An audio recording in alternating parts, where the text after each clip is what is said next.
దృష్టి తొలగిపోతుందని తలపై భాగంలో బ్రహ్మరథం ఉంటుంది. భోగి పండ్లను పోసి దాని పేరితం చేసి పిల్లల జ్ఞానం పెరుగుతుంది.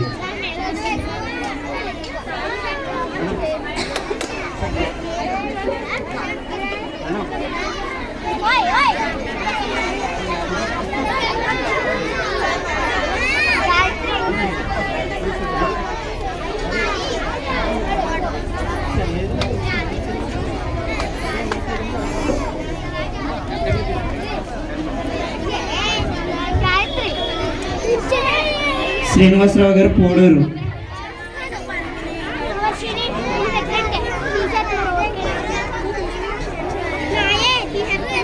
పోడూరు శ్రీనివాసరావు గారు.